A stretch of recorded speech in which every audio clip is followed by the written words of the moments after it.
You know, those phony scandals like Benghazi and how the IRS has targeted conservative groups and the Justice Department snooping on reporters and the calls they make? Really, Mr. President? Phony scandals?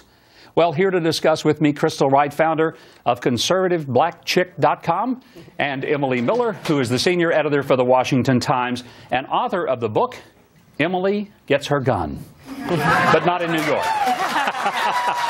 Emily, it's great to have you and Crystal here today. Thank you. The scandals that have rocked the Obama administration, and there are a litany of them, are these phony? Of course they're not phony. I mean, that's the president's effort at just pushing them off himself. I mean, Benghazi's 4 Americans dead, 1 ambassador. That's not phony. The IRS targeting conservative groups, that's not phony. That's terrifying. I mean, the Justice Department is snooping into the emails and phone calls of reporters who don't appreciate Obama's agenda. They probably have yours. I'm sure they are. And the NSA, too, right now is listening to us. I mean, they are, you know, we're not on their agenda, so they just completely ignore the First Amendment, the Fourth Amendment, the Second Amendment. Crystal, how does he get away, First though? Amendment? Yeah, but Crystal, how does he get away with saying these are phony scandals? You know, and I mean, they're clearly not phony to the people whose lives have been completely upended by them. But will the press hold this president and his administration accountable? Oh, sadly, Governor Huckabee, no. And I think the reason being is that the liberal media is stuck on the fact that President Obama is the first black president. And I guess what's odd and troubling to me is he's always talking about himself in the third person. You know what he says on his economic speech tour? Washington has taken its eye off the ball. Well, the last time I looked, Mr. President, you're commander-in-chief. You're the biggest head of Washington. And instead of focusing on Trayvon Martin's death, you know, that was really, remember last week this time, President Obama pushed himself in the news cycle by taking up the murder of Trayvon Martin after a jury found George Zimmerman not guilty. That is not an important topic of national concern. It was beneath the office of the president. And frankly, like you said, why hasn't he been talking about jobs in the economy for the last 5 years? He keeps talking about this laser that he needs to put the focus on. Obviously, his laser's out of batteries or something. Right. I mean, well, the thing is, his latest pivot, as you said, he keeps pivoting. It's basically just running in circles this past 5 years.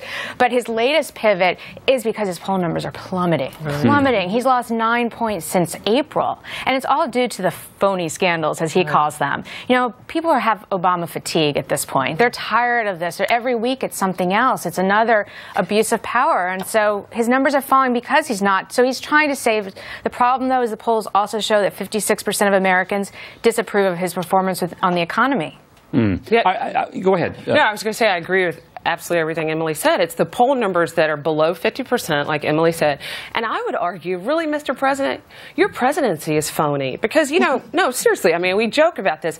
But when does the president take responsibility for something? Oh, when things are going well, which isn't often in this presidency. I captured bin Laden thanks to the Bush policies that were put in place after 9/11. And I just think, like you said, when is the media going to wake up to this president? Well, let's talk about also this week the same speech in which he was calling these phony scandals the first time he surfaced, and now he's repeating it a dozen times. There were some college Republicans who had tickets to the event. You know, they were going to go and hear the president's speech. They were denied admission to the event because they were deemed a security risk. Emily, is it? You know, is there something dangerous about being a college Republican that I haven't heard about? Well, there's something dangerous apparently if you challenge Barack Obama.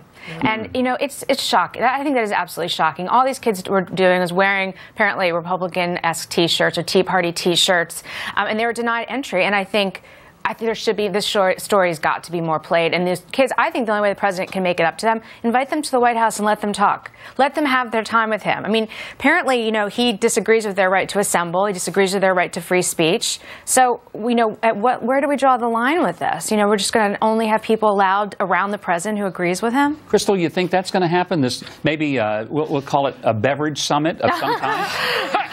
Yeah, we'll have soda pop and popcorn with the college Republicans. Well, doubtful. It's an idea. Yeah, I like Emily's idea, and if anyone from the White House is watching Fox. Exactly. Emily and I are going to push the president to do this. But in all seriousness, as Emily pointed out before, this president flouts the First Amendment, the Second Amendment, the Fourth Amendment. I mean, he basically thinks the Constitution is there. Oh, it's inconvenient for me.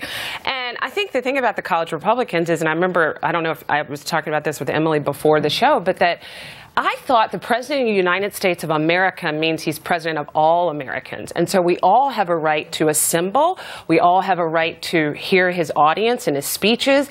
And they were civil, these kids, you know, in Missouri, I think it was, that they protested a little bit in advance of his speech. I don't know about you, but anybody who's ever been to college, been a college student, you know, you get a bee in your bonnet, you're going to protest over something. I mean, I kind of always enjoy it when people come and protest at my speeches. I feel like I must be significant enough to have earned the protest. Exactly. I'm always honored. Exactly. But I'm not going to protest you guys being here. I'll have you back, both of you. It's been great. Thanks Crystal, for Emily, having me.